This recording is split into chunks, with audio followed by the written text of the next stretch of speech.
Hello and welcome once again to MG Tracy. So we're in that time of year where we seem to be having a heat wave, and as well as getting the temporary air conditioning going upstairs, it's time for the hot tub. Actually, this is going to be a cold tub. Now this video is for you if you've already put your hot tub up once, put it away lovingly last year, and now can't remember what the hell you're doing to put it all back together again in year two. So let me take you through this. My channel is all about my tips, my trips, my holidays and my tunes, the music I've created, which you can find under Paul Gates on all the streamers like Apple Music, Amazon Music and Spotify. Right, let's get straight into sorting out your hot tub. So first thing, make sure you have all the bits you need. So that is the cover of the pool. The inflatable inside of the pool is there. Make sure it's not damaged and hasn't got any holes in. And then get your hot tub as clean and sorted as you can. Just seen some debris in there, so we need that all out. Line it up. I've also put down the insulating LayZspa base as well, so that helps if there's anything sharp underneath it, but also helps insulate it, so it saves you money on once you've heated it up. Not going to need that much at the moment. So I have my box of bits and pieces here. This is one of the key bits you're going to need. There's actually two there, but you're going to need that because that converts the bubble part of the pump into a blower to inflate the lid and inflate the pool. The most other important thing is when you're putting this back together, make sure that you've got your pipes lined up with where the main unit is going to go, and that the main unit is within striking distance of your pool. Now for this particular one, this particular LayZspa, it has lights in, and that's my most common question. Why aren't my lights working? Well, it's a separate plug. So you're going to make sure you're plugging the main one in that's powering the bubbles and the heating, and you've got a separate plug which powers the LED lights on the bottom. The next most important thing to do is make sure you have all these black rubber seals here. You'll see there's one on each, and that one falls off, so when I put it away, I put it in a bag. I lost that. Without these rubber seals, you are going to leak air or you're going to constantly leak water. So you can get them from the LayZspa website if you have lost them, but this one particularly easily falls out, so make sure you've got that in there. Without that, it's not going to work very well. Right, now we need to connect up the blower pipe, and I think we'll do the easy bit of blowing up the lid next. Okay, we've got that on there. If your unit doesn't turn on, have a look at the circuit breaker. Make sure this model you push the orange, but make sure the light is on. It's possible you could have tripped the circuit breaker putting it all the way last year, and that should mean that the unit will come on. We're only going to be using this for air, but it does need to be on. So we're doing the lid first. Make sure your rubber seal is in there, and then just hand tighten that. That's fine. And then on the other end, poke this into the lid. Now don't fully inflate this, because if you do that, you won't be able to get it into the plastic cover that goes over it. So basically 3/4 inflate, and then we're going to put it inside the black cover over there, and then we'll give it its final little oomph of air. And it does need that. Again, this is about insulation really, to reduce the electricity cost and keep the heat in. So with the LayZspa, you hold that for 3 seconds to turn it on. Make sure you don't hit anything else, which is going to make the heater work, and that, and without water through it, it'll damage the unit. The only one we're touching is your bubbles, which is actually air, so that we can blow up the lid. So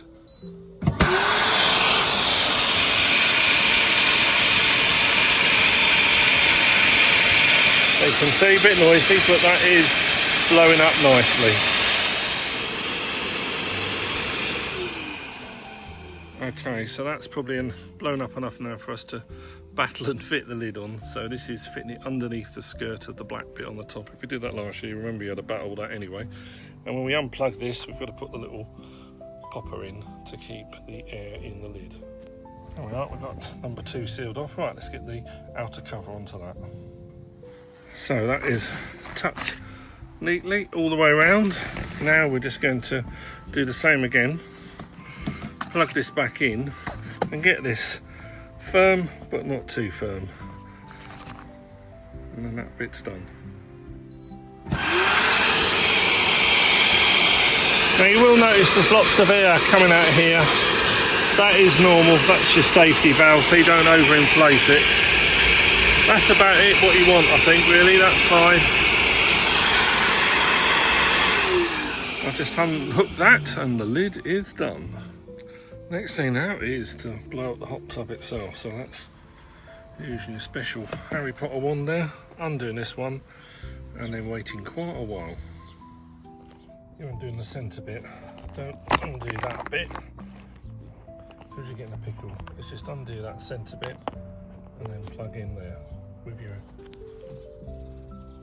hooves.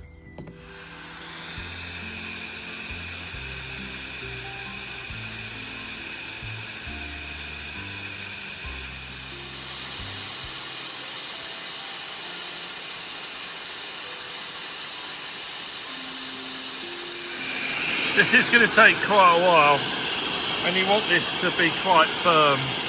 A little bit firmer than you expect, because once you put the water in, this will stretch a bit more and won't feel as tight. So get it as tight as you can.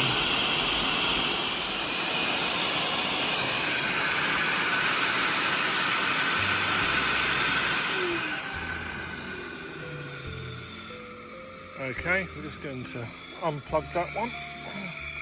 Screw that back in there. Should have got like that. Now we need to undo the pipe now, because this is going to be the one that puts the bubbles into your hot tub. Make sure each of these has got the little black seals in, and then we're going to marry it up to those pipes there. And these should screw on just hand tight. Alright, now on this side, it's these ones that you're spinning. Don't play around with these clips. It's just hand tight, thumb tight. Get those onto those two. As you've got 3 screws, I find best to get all 3 partly on before you tighten any one exactly. And if you've got one of these LayZspas that has electric LEDs, then you need to make sure you've got that cable ready to plug in as well as the main cable that's doing the heating and pumping the water. Now, one of the things I found with hot tubs is, you know, we've just got this all now connected up, and maybe when we've put the water in as well, that it looks like you've got a puncture. It doesn't, it's just the thing stretching, but it's a bit of a pain in the bum now to unhook all of that. So I've bought a separate little mini pump that you can also use to blow up balloons, but it has this fitting, so I can go in there and just top this up a bit and leave the main unit attached. I'll put the links in my description if you want to do the same. It's just a little tip that make your life a bit easier, and these aren't a lot of money.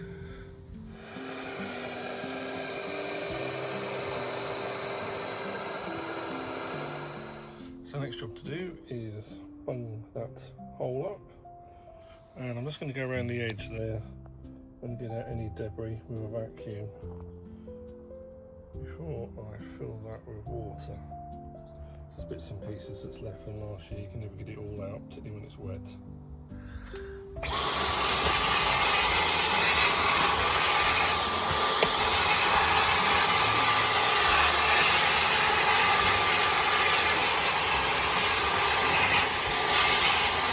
So the next thing you're going to want to do is you want your filter.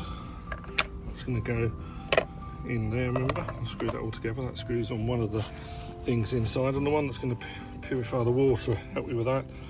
A couple of chlorine tablets, and then put that together.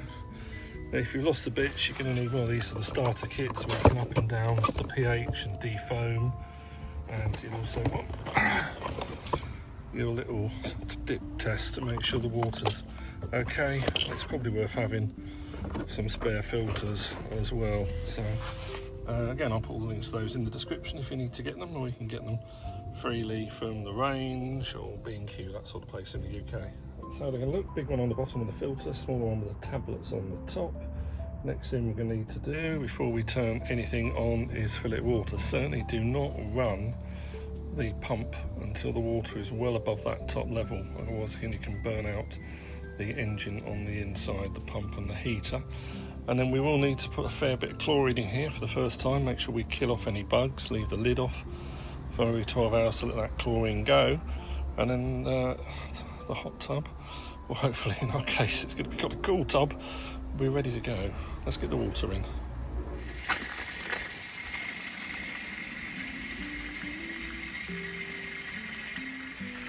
Well, that's filling on. I'm going to go around the top with a wet microfiber and just get the worst of any mud marks off the edge. It isn't going to come back like new, so don't try and use an abrasive on it to bring it back to year one. Just give it the best you can. While you're waiting for that, then it might be worth trying to find all the chemicals and bits and pieces and your chlorine to set it up. And if you've got lights or something, the remote control as well, which was hidden away in our kitchen through the winter. Before you get in it as well, you're going to want your little test strips just to make sure that everything is within the correct parameters, not too acid or alkaline for your skin. After a couple of hours, this is what you should be looking like. So you may need to do a little bit of fishing out the bugs and things. Then you need to do a quick dip test and compare that to whichever brand you've got. And that one really is showing us there's not quite enough chlorine. So that's important because we need enough chlorine in there to be killing the bugs. So I'm going to add a bit more chlorine on that and give that a swirl around. So I'm going to put some more chlorine. It's very important, most important, of the first use. There's in case there's any bugs that have survived in the system, and actually we'll give that some air now. And that will mix that in. If at this stage this gets really frothy, then you'll need to add in some bubble reducer, foam reducer.